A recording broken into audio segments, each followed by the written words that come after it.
Good morning. You listen to FloorDaily.net, and I'm Kemp Harr. This morning, my guest is Geoff Gordon, Executive Director with Fuse Alliance. Jeff, how you doing? I'm doing great, Kemp, and it's always good to talk to you. Good to talk to you. Are you enjoying your move from California to Texas? You know, other than a brutally hot summer, it's been great. We really love it here. Well, I want to talk to you about a couple things, just catch up and see how's the year going to end for Fuse. Most people know, by the way, Fuse is a large organization of commercial flooring contractors.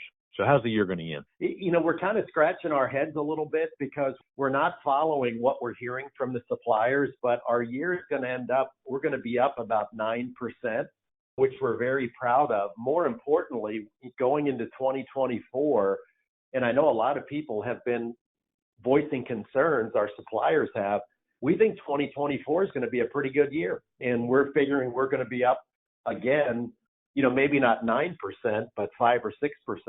All right. So it's going to slow down just a little bit, but still be positive. Now, those projections are a little bit more bullish than what the economists are saying. Why do you think that is?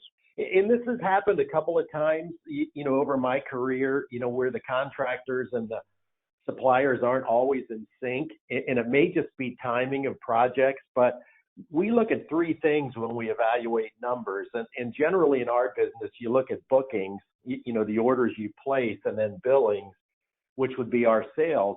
But the other thing we look at that gives us an idea of the future is bidding activity.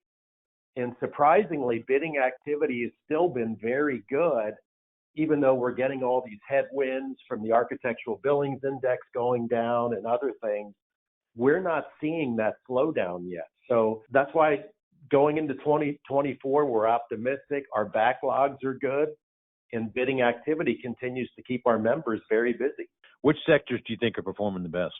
Well, and I think this is, you know, part of the reason why we're doing so well. We're heavily focused in education and healthcare. Those two market segments are still very strong.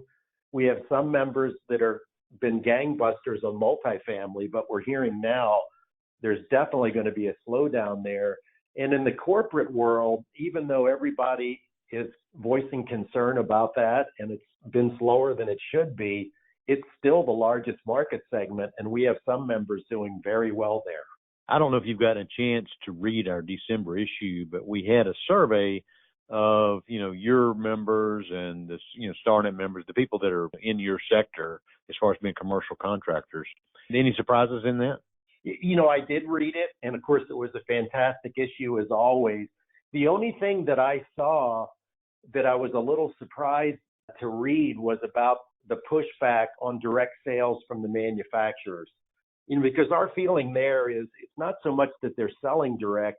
There are some large companies across North America that want to buy direct. You know, we're in a position, we're going to support that business when it needs to be supported, because otherwise, you know, the manufacturer is not going to get the business unless they're signing the dotted line. So you're willing to take the business as long as there's enough margins just to cover the install part of it. Yes, and we recognize, I mean, it's a small part of the business, probably 10% or less.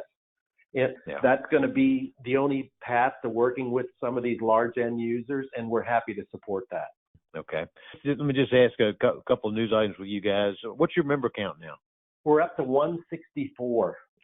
We've had an unbelievable 2 years of growth. So this year we're going to finish up. We just added 2 new members in Canada. So we've added 24 members for the year. And I know you've got a meeting set up for March of next year. It's in Phoenix at the Sheraton downtown.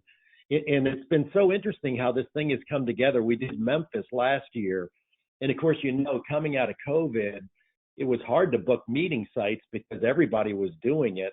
And we were able to book Phoenix far enough in advance. But we opened registration, I want to say 2 months ago. We've already doubled the amount of people that have registered versus the same time last year. So we're expecting a record turnout. Mm-hmm. That's in March? First week of March. Yep. Now, also, I've heard that you're entertaining the potential of adding 2 large vendor partners. What can you tell us about that? You know, we're always talking to suppliers, Kemp, and it looks like we're going to work some deals out, but until we have everything finalized, nothing's been put together yet. Well, Jeff, appreciate you letting me know what's going on with Fuse here as we approach the end of the year. Again, talking to Geoff Gordon, Executive Director of the Fuse Commercial Flooring Alliance. And you've been listening to Kemp Harr and FloorDaily.net.